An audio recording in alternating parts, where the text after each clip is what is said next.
few years back, we looked at the original Ulysse Nardin Freak, which we called the craziest watch ever made. That watch was first revealed in 2001, over 2 decades ago. A lot has moved on since, and now there's a cheaper, entry-level Freak in the mix, the Freak X. Is it still worthy of the title, Craziest Watch in the World? Help keep the channel alive by clicking the watchfinder.com link in the description below. It's quick and easy and helps enormously. Thank you. It takes a certain type of mind to wake up one day and decide to do things wrong on purpose. Take the humble automobile. The wheels go at the bottom and the engine goes up front, where the occupants aren't. Or food. The food goes on top of the plate, not under, not next to, and so have watches been for centuries. The movement goes in the back, the time comes out of the front. It's simple efficiency, refinement, optimization. It is the way of things. So the fact that watchmaking genius Ludwig Oechlin said balls to that and designed the Freak makes me very happy indeed. Not everything needs to be ordinary, homogenized, paint by numbers. Sometimes spilling outside the lines in neon yellow is just the kick in the pants needed to jolt mundanity into extraordinary. What if the engine goes in the back? What if the food is the plate? And what if the movement becomes time itself? There are few people mad enough to take this leap in thinking, and Ludwig Oechlin is one of those few.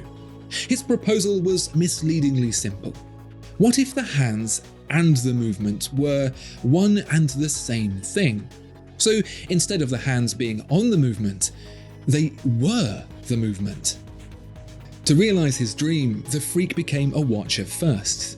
It had a hole in the crystal to accommodate the bonkers bezel setting system. Twist the case back and the mainspring was wound. 2 escape wheels were placed on regulation duties instead of 1, made, crucially, of silicon. Today, all of the big brands use silicon in their escapements for lightness and self-lubrication. The Freak was the first. Put it all together and what do you get? One of the most incredible feats of watchmaking ever imagined. And it's so crazy, no one, even to this day, is quite sure how to categorize it. The movement, as a byproduct of also being the minute hand, which rotates around the dial once per hour, of course, is also technically a tourbillon. You wouldn't think of it traditionally as being one, but it kind of is. Almost an unbelievable quarter century later, how has Oechlin's visionary achievement been maintained? Well, there's since been an entry-level version of this incredible watch called the Freak X, starting at £22,750. That's not cheap, but it is used Daytona money. For a tourbillon, from a brand almost 2 centuries old that's also one of the most impressive feats of watchmaking in existence. So yeah, that almost seems like good value. Some of the Freak's original functionality has been stripped out for this core X version. So the time is set and the movement wound by a traditional crown and rotor weight, and you only get a single escape wheel here instead of 2. If you want it all back again, you can choose the £60,000 Freak 1 instead. Silicon is retained, however, and has found its way into the spidery balance wheel as well. It's a modern, pared-back, refined interpretation of the original craziness, less flamboyant and more New York City skyline. But for all the changes, does it retain that original character? And is it worth over £22,000 of your monies? The last thing expected of a hyperwatch with insanium complications is that it's wearable. You'd expect it to be delicate, perhaps, or cumbersome, the kind of thing you crack out to wear for a Sunday afternoon in the den or to a lunch with your friends, only to be tucked back into watch bed for another few months with a little sigh of relief that it didn't blow up or take out a door frame. The Freak X is not a small watch by traditional measurements, weighing in at 43mm across, but the stubby lugs and compact height, alongside the titanium makeup of the entry piece, actually make it incredibly unobtrusive.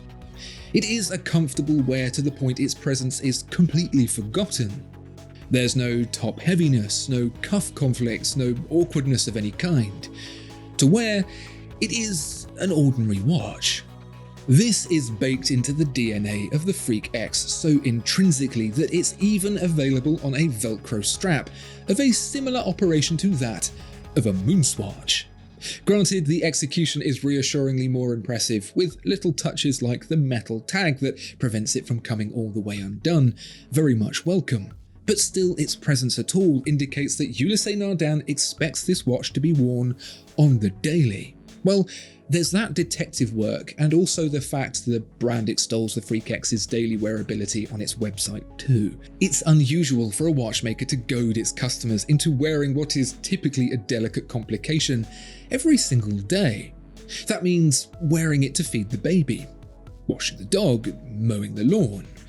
The watch has 50 meters of water resistance, and they're kind of expecting you to use it. If you're going to wear it daily, then at the very least it has to be remotely readable, of course. And it is. The Freak, despite the tumultuous display, has always been an easy watch to read. I mean, the hands are so damn big you could read it from another zip code. The absence of a second hand makes pinpoint accuracy impossible, but there's no mistaking when you're 10 minutes late. With automatic winding and a 72-hour power reserve, this watch is as daily drivable as a Tudor Black Bay. That's not at all what would be expected of something so left field.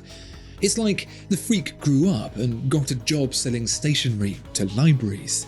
There's a dial-mounted tourbillon hand with silicon parts borrowed from Stargate all smushed together, and yet it's as practical as a Toyota Camry, and about the same price. The quality is of course impeccable, and the dial is even loomed so you can read it at night.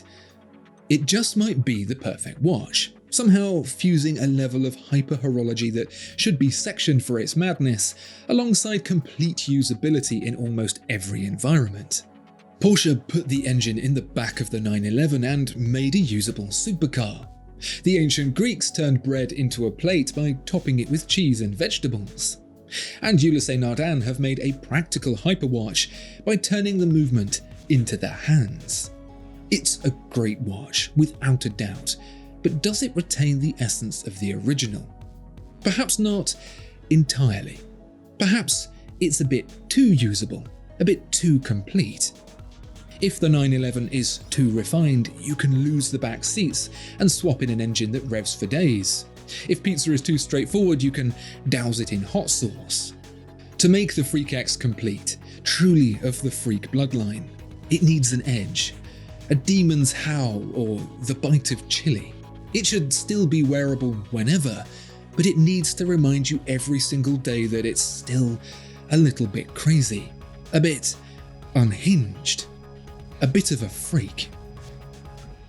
What's your take on the Ulysse Nardin Freak X? Let me know down in the comments below. Please also support the channel by clicking the watchfinder.com link in the description. Thank you for watching, and see you next time.